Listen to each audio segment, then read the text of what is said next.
Hello everyone. You all have heard about coronavirus and all the things our country is doing and the world is doing to solve this pandemic. We are in a great country, the United States of America, and we have gone through several tough times, and with natural disasters, all we are asking now is to stay home if you're sick. And at Stay Home we will talk about the common symptoms, who should be worried about, and what we need to do as an individual family unit and as a society in order to combat this. And sure enough, we will get through this crisis. Most common symptoms that you see with coronavirus are 65 to 80% have dry cough, 45% are febrile during the initial presentation, and 85% are febrile during illness. 20 to 40% have shortness of breath when they're moving from room to room, and 15% have upper respiratory symptoms, and about 10% have GI symptoms like nausea, vomiting, diarrhea. Upper respiratory can be running nose, sore throat, nasal stuffiness. Commonly I get asked, who should be tested?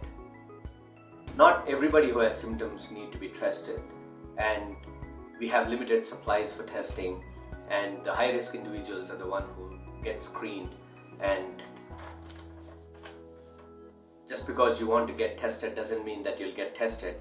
You really need to identify if you're at high risk. If you have fever, dry cough, shortness of breath, and you travel to a high-risk area that was within the United States, or you traveled abroad, you need to call the hotline 419-251-4000, 419-291-5355. Just because you don't have symptoms doesn't mean that you're not a carrier. And since it's the 14 days which it takes to bring on symptoms, we want you to stay indoors.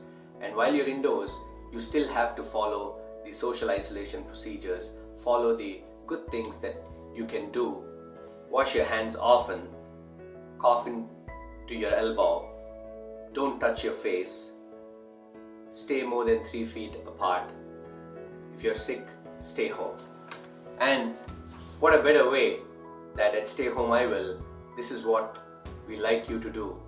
And it brings families together, and this is the best way that you can actually use your time doing great things with family, learning a new craft, reading books, watching movies, and turn this into a positive experience. So how am I responding as a physician at Stay Home You know that I can monitor people getting their blood pressure through the remote patient monitoring devices, and I actually do email, phone call, texting, and I do a video call, and I'm seeing patients. So we actually don't have to have patients come to my office, and we see them through the video. And that's the beauty of Stay Home I want you all to be staying home, and we will all together fight this coronavirus, and then we'll make sure that we have a happy ending to this. And I'm very sure that you'll all cooperate at your homes, stay home. And here I am signing off from Stay Home